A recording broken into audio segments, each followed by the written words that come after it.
ईमानदारी का फल। एक छोटे से सरसब्ज गांव में, जहां सुबह की अजान के साथ चिड़िया चहचहाती थी और शाम को धुआं उठते चूल्हों की खुशबू पूरे मोहल्ले में फैल जाती थी, वहां हमजा नाम का एक 10 साल का लड़का रहता था। घर छोटा था, दीवारें कच्ची थीं, लेकिन अंदर रहने वालों के दिल पक्के सोने के थे। अब वो दिन भर खेतों में मेहनत करते, अम्मी घर संभालती। हमजा सुबह मदरसा जाता, शाम को अबू के साथ खेत में हाथ बटाता और रात को लालटेन की रोशनी में किताबें पढ़ता। गुर्बत थी मगर शिकायत ना थी। एक जुमे की दोपहर हमजा बाजार से गुजर रहा था। गांव का चौक हमेशा की तरह गर्म और गहमा गहमी से भरा था। कोई सब्जी बिच रहा था, कोई चाय पी रहा था, बच्चे उधर उधर भाग रहे थे। अचानक हमजा का पाँव किसी चीज से टकराया। नीचे देखा तो एक चमड़े का पुराना पर्स पड़ा था। इसने नज़र दौड़ाई, कोई नहीं था जो इसे तूनता नजर आए। इसने आहिस्ता से पर्स उठाया और खोल कर देखा। अंदर 5,000 रुपये थे, नए निकोर तह किए हुए, और साथ में एक पुराना शनाख्ती कार्ड था जिस पर एक बूढ़ी औरत की तस्वीर थी।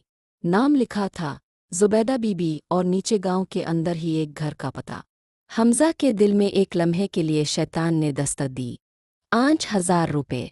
अम्मी कह रही थी घर में आटा खत्म हो गया है, अब्बू की तबीयत भी ठीक नहीं, दवाई के पैसे नहीं हैं, कौन देख रहा है यहाँ। लेकिन फिर इसे अम्मी की वो बात याद आई जो वो अक्सर कहती थी, हमजा बेटा, अल्लाह देखता है, जब कोई भी ना देखे तब भी देखता है। हमजा ने पर्स मजबूती से पकड़ा, शनाख्ती कार पर पता पड़ा और बगैर एक लम्हा ज़ाय किए इस रास्ते की तरफ चल पड़ा। रास्ता तंग था, मकाना पुराने थे। हमजा ने एक लकड़ी के दरवाजे पर दस्तक दी। कुछ देर बाद दरवाज़ा खुला। सामने एक बूढ़ी औरत खड़ी थी, झुकी हुई कमर, सफ़ेद दोपट्टा और आंखें जो साफ बता रही थीं कि काफ़ी देर से रो रही है। एटा, कौन हो तुम? क्या काम है? इसने कांपती आवाज़ में पूछा। हमजा ने कुछ नहीं कहा, बस पर्स आगे बढ़ा दिया। बूढ़ी औरत ने पर्स देखा और इसके हाथ कांपने लगे। इसने पर्स खोला, ऐसे गिने और फिर अचानक इसकी आंखों से आंसू बह निकले। एटा, ये तो मेरा पर्स है, मैं कब से ढूंढ रही थी, अल्लाह तुझे जज़ाई खैर दे।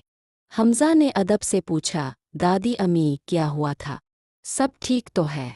बूढ़ी औरत ने आंचल से आंखें पोंछे और अंदर आने को कहा। घर के अंदर एक चारपाई पर एक उधेड़ उम्र मर्द लेटा था, जिसका चेहरा जर्द, आंखें बंद और सांस बारी थे। ये मेरा बेटा अकरम है, कई दिनों से बुखार में है, डॉक्टर ने दवाई लिख दी है, लेकिन पैसे नहीं थे। आज सुबह किसी ने उधार दिए तो मैं बाजार गई, लेकिन रास्ते में पर्स कहीं गिर गया। मैं वापस आई तो बेटा बेहोश पड़ा था। मैं बस दुआ कर रही थी कि अल्लाह कोई रास्ता निकाले। हमजा की आंखें भीग गईं। इसने सोचा, अगर मैं ये पैसे रख लेता तो ये बीमार आदमी दवाई के बगैर तड़पता रहता। बूढ़ी दादी ने अपनी कांपती उंगलियों से कुछ नोट निकाले और हमजा की तरफ बढ़ाए। बेटा, ये रख लो इनाम में, तुमने आज मेरा बेटा बचाया है। हमजा ने हाथ पीछे कर लिए और मुस्कुराया। नहीं दादी अम्मी, मैंने जो किया वो मेरा फ़र्ज़ था। नेकी का सिला अल्लाह देता है, अब से नहीं लेना मुझे।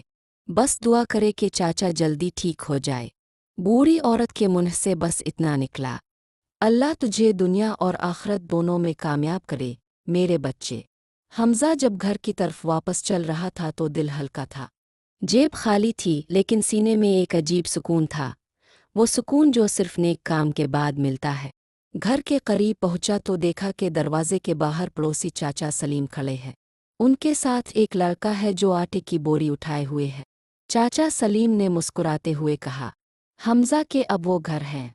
इस साल फसल अच्छी हुई अल्हम्दुलिल्लाह, सोचा पड़ोसियों में भी बांटे। ये आटा रख लो और ये थोड़े पैसे भी, तुम्हारे अब्बू की तबीयत का सुना था, दवाई के काम आएंगे। हमजा की आंखें चमक उठीं। वो अंदर भागा, अम्मी, अम्मी देखो अल्लाह ने क्या भेजा। अम्मी ने जब सब सुना, पर्स वाला किस्सा, बूढ़ी दादी के आंसू और फिर चाचा सलीम का आना, तो उन्होंने हमजा को सीने से लगा लिया और आहिस्ता से कहा, देखा बेटा, अल्लाह का दरवाज़ा कभी बंद नहीं होता। तुमने इसके बंदे की मदद की, इसने तुम्हारी मदद कर दी। इस रात हमजा ने लालटेन की रोशनी में अपनी कापी पर लिखा, آج میں نے جانا کہ ایمانداری کا راستہ مشکل ضرور لگتا ہے، لیکن اس راستے کے آخر میں اللہ خوب کھڑا ہوتا ہے۔ سبق: جو اللہ کے لیے کسی کا حق لوٹتا ہے، اللہ اسے کسی اور راستے سے اتنا دیتا ہے کہ وہ سوچ بھی نہیں سکتا۔ ایمانداری کبھی جھاٹے کا سودا نہیں ہوتی۔